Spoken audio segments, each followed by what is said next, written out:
के तपाईलाई थाहा छ अनलाइन पैसा कमाउन खोज्ने 100 जना नेपालीहरू मध्ये 90 जना पहिलो महिनामै असफल हुन्छन्। के तिनीहरूमा क्षमता नभएर हो त? पक्कै होइन। तिनीहरू केवल 5 वटा यस्तो गल्तीहरू गरिरहेका छन् जसले उनीहरूको मेहनत र समय दुवै बर्बाद भइरहेको छ।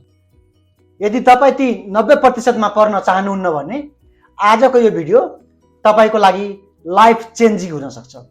धेरै साथीहरूले मलाई मेसेज गरेर सोध्नुहुन्छ, दाइ तपाईको भिडियोमा कसरी 30,000 40,000 भ्युज आउँछ, कसरी हजारौं सब्स्क्राइबरहरू बढिरहेका छन्।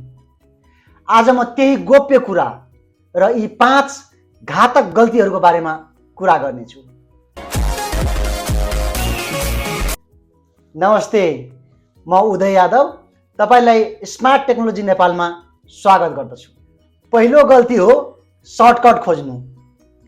आज सुरु गरेर भोलि नै पैसा आओस्, यो सोच सबैभन्दा ठूलो गल्ती हो। याद राख्नुस्, अनलाइन कमाइमा कुनै जादुमय सर्टकट हुँदैन। यसलाई बिजनेस जस्तै समय दिनुपर्छ। दोस्रो गल्ती हो फोकस नहुनु। आज युट्युबमा भिडियो बनायो, भोलि टिकटकतिर लाग्यो, पर्सि फ्रिलान्सिङतिर, अनि फेरि अर्को दिन अर्कै नयाँ आइडियातिर हाम फाल्यो।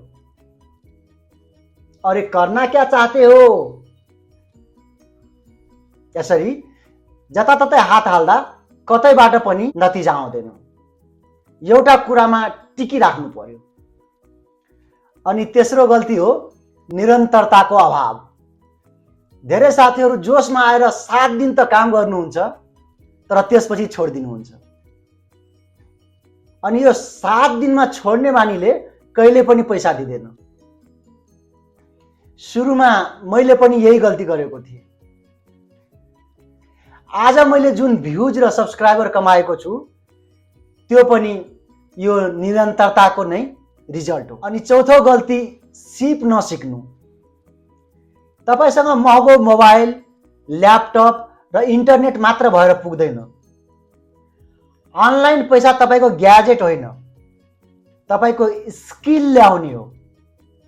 त्यसैले पहिला स्किल सिक्नमा लगानी गर्नु। र अन्तिम गल्ती फेक गुरुहरूको चिल्ला कुरामा लाग्नु। काम सिक्नुहोस्, पहिले पैसाको पछि नकुद्नुहोस्। जसले तपाईलाई सजिलै धनी बनाउँछु भन्छ उसले तपाईलाई काम होइन भ्रम बेचिरहेको हुन्छ। यदि तपाईँ साँच्चीकै आफ्नो जीवनमा परिवर्तन चाहनुहुन्छ र यी गल्तीहरू सुधार्न चाहनुहुन्छ भने अहिले नै कमेन्टमा रेडी लेख्नुहोस्। म तपाईलाई सफल हुने वास्तविक तरिकाहरू देखाउँदै जानेछु। स्मार्ट टेक्नोलोजीलाई अहिलेसम्म माया गरिदिनु भएकोमा धन्यवाद। साथीहरू, यदि यो भिडियो तपाईलाई मन पर्यो भने भिडियोलाई लाइक र साथीहरूलाई पनि सेयर गरिदिनु होला। र यदि अहिलेसम्म यो च्यानललाई सब्स्क्राइब गर्नुभएको छैन भने च्यानललाई सब्स्क्राइब गर्नु होला। अर्को भिडियोमा फेरि भेट्नेछौँ। धन्यवाद। जय नेपाल।